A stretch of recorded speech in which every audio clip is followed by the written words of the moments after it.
네, 오늘 함께 나누실 하나님 말씀은 갈라디아서 3장입니다. 3장 말씀 중에서 1절부터 6절까지 봉독해 드리겠습니다. 갈라디아서 3장 1절부터 6절까지 말씀을 봉독해 드리겠습니다.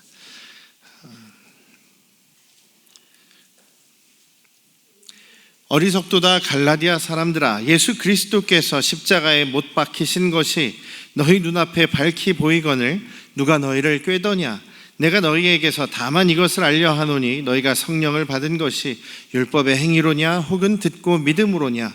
너희가 이같이 어리석으냐? 성령으로 시작하였다가 이제는 육체로 마치겠느냐? 너희가 이같이 많은 괴로움을 헛되이 받았느냐? 과연 헛되냐? 너희에게 성령을 주시고 너희 가운데서 능력으로 행하시는 이의 일이 율법의 행위에서냐 혹은 듣고 믿음에서냐? 아브라함이 하나님을 믿음에 그것을 그에게 의로 정하셨다 함과 같으니라. 아멘. 할렐루야. 오늘도 우리 아버지 하나님의 크신 그 은혜와 그 변함없으신 한결같은 사랑이 여러분과 또 여러분 가정에 충만하시기를 주님의 이름으로 축원합니다.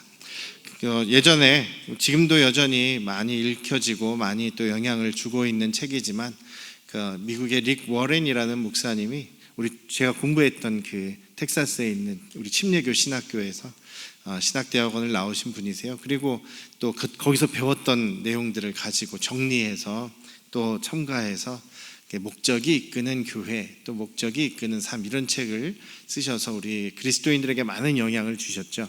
한마디로 우리가 어떤 목적, 우리 교회의 목적이 무엇이냐, 그것을 정말 바르게 알고 있다면, 그것을 확고하게 알고 있다면 우리가 그 목적을 따라서 살 수 있지 않겠느냐. 그 교회의 목적이 우리 교회를 그 방향으로 이끌어가지 않느냐, 이런 얘기를 하시는 거죠. 우리의 삶도 마찬가지입니다.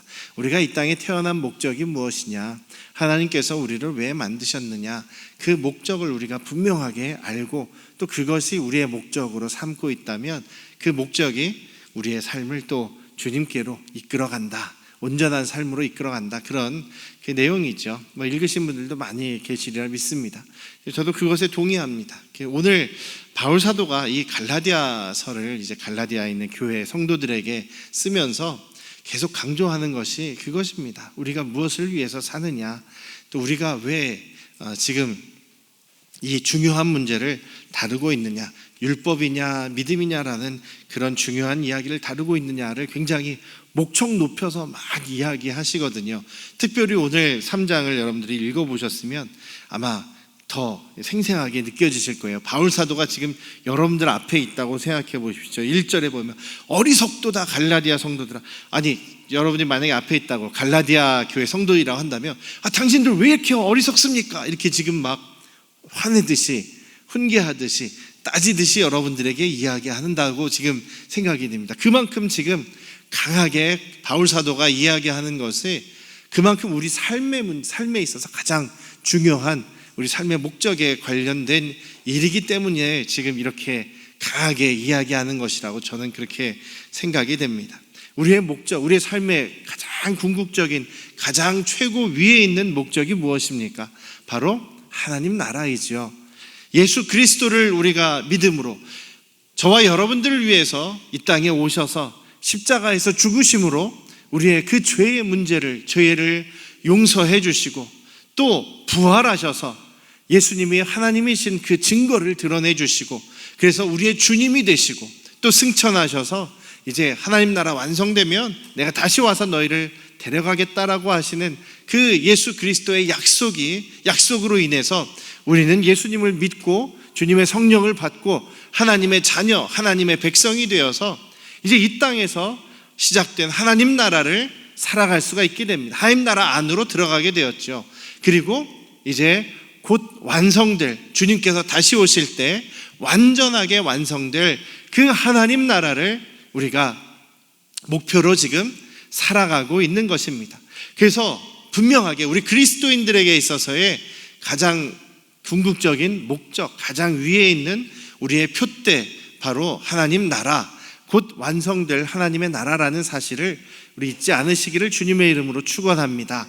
그래서 그 목적을 우리의 가장 위에 두고 우리가 살아가는 우리 안양 성도교회 가족들 되시기를 주님의 이름으로 축원합니다.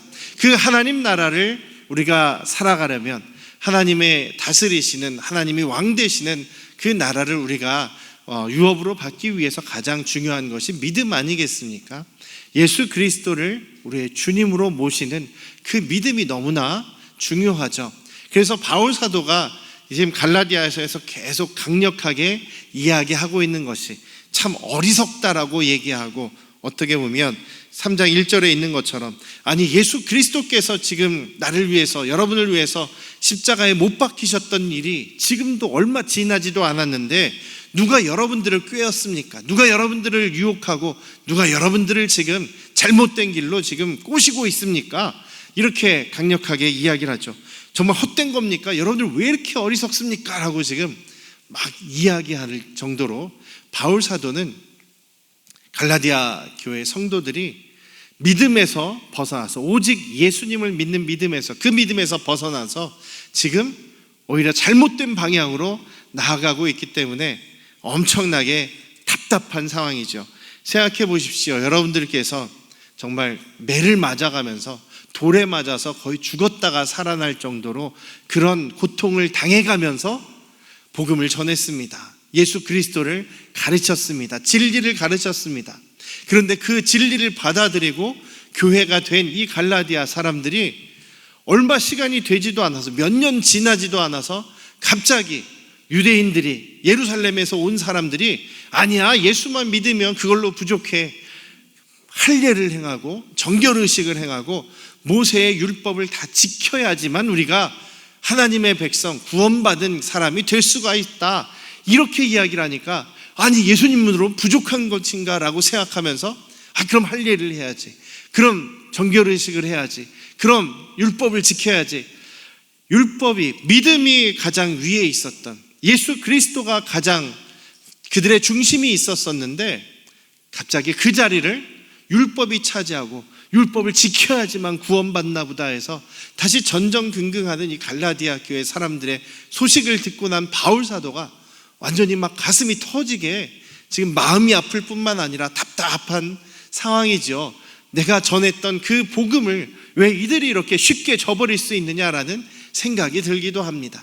그래서 이렇게까지 지금 막 당신들 어리석습니까? 라고 얘기할 정도로, 어떻게 보면 좀 기분 나쁠 수도 있을 것 같아요. 갈라디아 성도들이 직접 듣고 있다면. 그럴 정도로 지금 바울 사도가 강하게 이야기를 하고 있습니다. 왜 그럴까요? 저는 그렇게 생각합니다. 사랑하기 때문에. 갈라디아 성도들을 향한 그 사랑 때문이라고 생각합니다. 사랑하지 않으면요, 그냥 뭐 어떻게 살든지 관심이 없을 수 있습니다. 뭐 자기는 그냥 복음 전했으니까 복음 따르든지 말든지 마음대로 하라라는 그런 태도를 갖고 있다면 그 사람은 사랑이 없는, 정말 긍휼히 여김, 생명처럼 여기는 사람이라고 생각할 수 없는 것이죠. 바울 사도는 지금 이 갈라디아 성도들을 자기가 정말 해산의 고통을 겪으면서 자녀를 낳은, 아기를 낳는 그 어머니의 마음으로, 혹은 정말 어린 아이를 훈육해서 올바른 길로 가게 만들려고 하는 아버지의 마음으로 지금 이 갈라디아 성도들을 대하고 있다는 것입니다.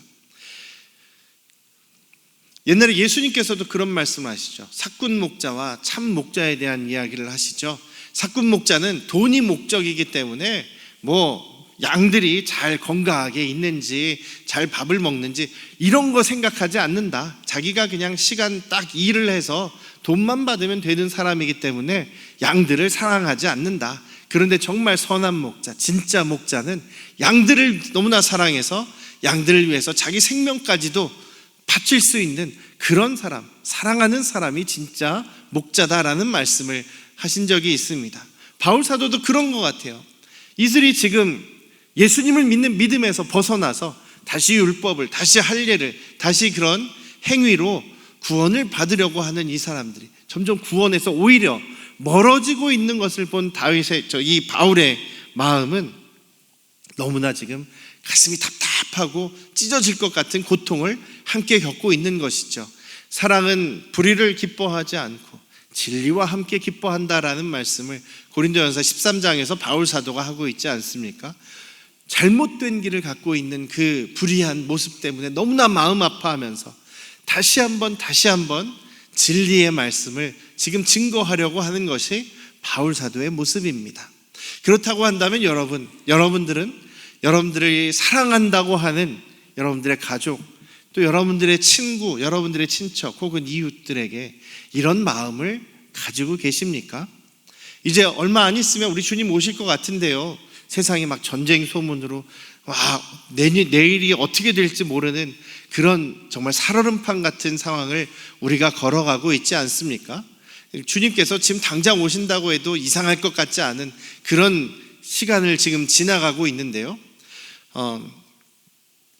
예수님께서 다시 오시면 어떻게 됩니까? 우리 모두 다 심판대 앞에, 하나님의 심판대 앞에 서게 되는 것이죠.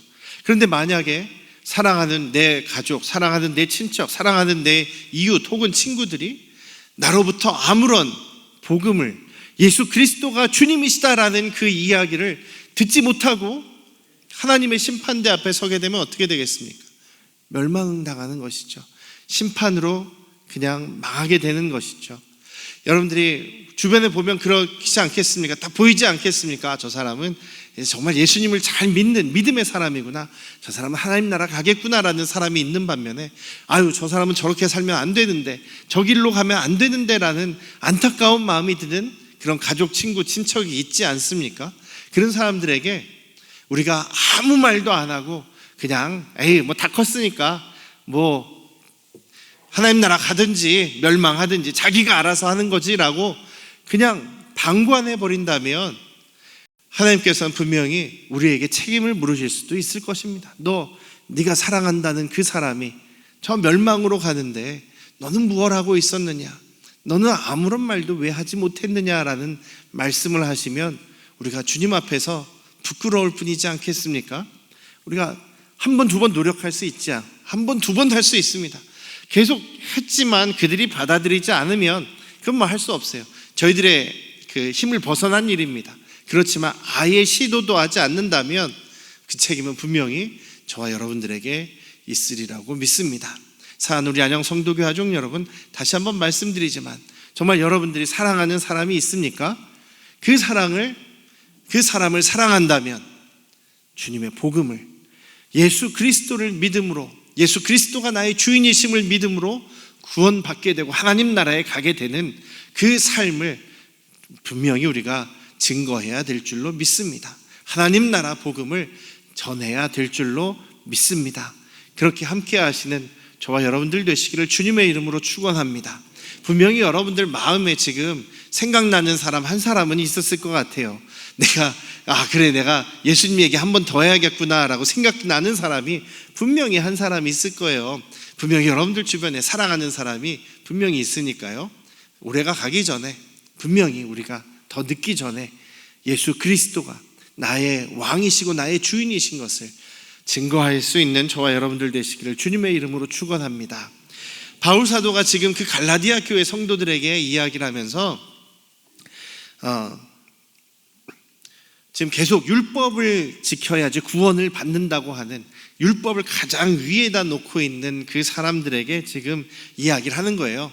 여러분, 율법보다 믿음이 앞서고 또 믿음을 우리가 더 붙잡아야 되는 이유는 이것입니다. 왜냐하면 그 믿음은, 우리가 예수 그리스도를 믿는다는 그 믿음은 하나님의 언약에서부터 시작한 것입니다 라고 얘기를 하는 거예요. 3장에서 그렇게 얘기를 하고 있습니다. 하나님께서 아브라함을 부르셔서 내가 너에게 자식을 줄 것이다, 그리고 너와 너의 자손으로 인해서 세상 모든 민족이 복을 받게 될 것이다, 너는 복이 될지라 라고 말씀하셨는데, 하나님께서 그 약속을 아브라함에게 주셨고, 하나님께서 아브라함에게 약속하신 복이 무엇이냐면 바로 아브라함과 그 자손을 통해서 세상 모든 민족이 하나님의 백성이 될 수 있도록, 하나님 안으로 들어올 수 있게 한 것이 바로 아브라함에게 약속하신 그 세상 모든 민족에게 영향을 끼치는 복이라는 이야기입니다. 그런데 여기서 16절에 바울 사도가 뭐라고 얘기하냐면, 하나님께서 아브라함에게 약속하시면서 너의 자손에게 자손에게 이렇게 자손이 이것을 이룰 것이다 라고 할 때 자손들이라는 복수의 이야기를 한 것이 아니라 한 사람, 딱 한 자손이라고만 이야기했다는 거예요. 그래서 그 자손은 바로 예수 그리스도다. 아브라함의 후손으로 오신 예수 그리스도, 그 한 분으로 인해서 이 모든 세상 민족들이 구원을 얻게 되는 그런 그 구원의 그 복을 주신 것이다. 그래서 하나님께서 아브라함에게 약속을 주시고 그 약속이 성취된 것이 예수 그리스도를 통해서다.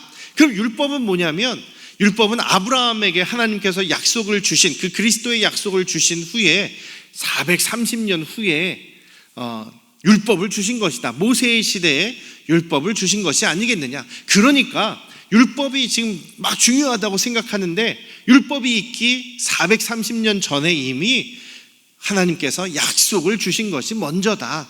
그래서 이 아브라함도 하나님께서 약속하셨을 때 그 약속을 믿습니다 라고 했을 때 하나님께서 그 믿음을 의롭게 여겨주신 것이다 라고 말씀하신 거죠. 그래서 율법이냐 믿음이냐라고 할 때 믿음이 먼저다. 왜냐하면 하나님께서 그 약속을 주신 것이 먼저이기 때문이다. 그래서 예수님으로 인해 그 약속이 성취됐기 때문에 그 중간에 있었던, 임시적으로 있었던 율법의 행위들, 할례라든지 정결의식이라든지 여러 가지 그런 율법의 이야기들은 그것이 또 유대인들의 문화 속에서 유대인들에게 국한되는 모습이기도 하고, 또 이제 약속의 성취인 예수님이 오셨기 때문에 그 율법은 더 이상 의미가 없는 것이다. 마치 어린아이를 가정에서 이렇게 그 가정교사를 정해서 어린아이가 이제 성년이 될 때까지 그를 돌보고 가르쳤던, 기본적인 것을 가르쳤던 초등교사, 몽학선생 혹은 개인교사처럼 이 그 율법은 바로 예수님 오실 때까지만 영향이 있는 그런 일이었다라는 바울 사도의 말씀을 여기서 다시 설명해 주신 것입니다. 그래서 약속이 먼저이다. 우리도 예수 그리스도의 약속을 붙잡고 살아가는 사람입니다. 믿으십니까? 예수님께서 분명히 내가 곧 다시 올 것이다. 내가 그리고 세상 끝날까지 너와 함께 있을 것이다. 너는 곧 나를 다시 보게 될 것이다 라고 하신 예수님의 약속을 우리가 또 붙잡고 있는 사람들이죠. 그래서 예수님 다시 오실 때까지 예수님의 명령을, 예수님의 계명을 따르며 살아가는 사람들이 오늘날 지금 현재를 살아가고 있는 우리 교회, 우리 주님의 자녀들인 것입니다. 저와 여러분들은 그 예수님의 약속을 믿고 있습니다. 그렇죠? 예수님의 약속을 붙잡고 있는 우리 안양 성도교회 가족들은 그런 율법의 전통, 여기 율법에는 그런 그 유대인들의 전통이라든지 또 유대인들이 율법을 잘 지키기 위해서 자기들이 덧붙여 놓은 사람의 법들이라는 것들이 다 포함되어 있는 그런 것들입니다. 그것에 매이는 것이 아니라 오직 예수 그리스도만이 나의 구주이시며 나의 주님이시며 나의 왕이시다라는 것을 믿음으로 살아가며 그 주님의 약속의 성취를, 완전한 성취를 바라며 나아가시는 저와 여러분들 되시기를 주님의 이름으로 축원합니다. 그럼 우리는 이제 어떻게 살아야 되겠습니까? 여기에서 그러면 우리가 조금 잘못 오해하고 있는 것이 율법은 무조건 나쁘다, 혹은 율법의 행위라고 성경에서는 얘기합니다. 근데 행위가 다 나쁜 것처럼 우리가 약간 오해할 때가 있어요. 행위라고 할 때 행동, 일, 이것을 의미하는데 성경에서 예수님께서도 바울 사도도 계속 이것은 안 좋다, 이것은 잘못된 거다라고 얘기하는 것은 항상 율법의 행위라고 이렇게 이게 한 단어입니다. 율법의 행위라는 것이 한 단어예요. 그냥 행위가 아니라 율법의 행위. 예수님께서 이 땅에 오셨을 때 내가 율법을 완전히 폐지하고 없애려 한 줄 아느냐? 아니, 그게 아니라 완전하게, 온전하게 하려고 한다. 그래서 우리 믿음의 사람들에게는 중요한 것이 율법의 행위가 아니라 믿음의 행위가 중요한 겁니다. 우리가 믿음으로 산다라고 할 때 믿음의 삶을 살아가는 것이 바로 믿음의 일을, 믿음의 행동을 하며 살아가는 것을 의미합니다. 그래서 바울 사도도 우리가 믿음을 가지고 있는 사람이, 하나님 나라의 백성이 어떻게 살아야 되느냐라는 것을 분명히 갈라디아서 5장 6장에서도 기록하고 있고, 로마서도 12장부터는 그런 믿음의 삶, 믿음의 행위를 우리가 어떻게 해야 되느냐, 믿음의 사람으로서, 그리스도의 제자로서, 하나님의 교회로서 어떻게 살아가야 되느냐라는 것을 굉장히 강조하고 계시거든요. 그래서 우리에게 있어서, 그리스도인으로서 있어서 당연한 것, 믿음의 행위가 중요하다라는 것은 잊지 마셔야 됩니다. 그러니까 우리가 오늘도 조심해야 되는 것은, 내가 예수님 믿었습니다, 끝, 이제 저는 죽으면 천국 갑니다, 이제 저는 그냥 마음대로 살아도 됩니다, 이러면 안 되는 거죠. 예수님이 나의 주인이시고 우리는 믿음 안에 있기 때문에 우리는 계속 주님의 나라를 목표로 믿음의 삶, 믿음의 행위를 하며 살아가야 한다라는 것을 우리 잊지 않으시기를 주님의 이름으로 축원합니다. 예수님을 믿는다고 하면서도요, 예수님이 주인이 아니라 내가 나의 주인 돼서 내 맘대로 살아간다면 예수님을 주님으로 모신 사람의 모습이 아닌 거죠.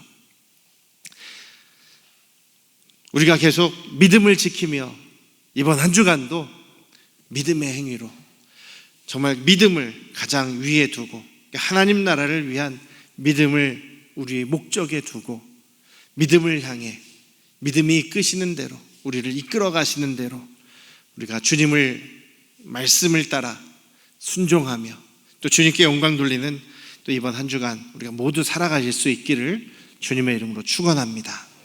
기도하시겠습니다.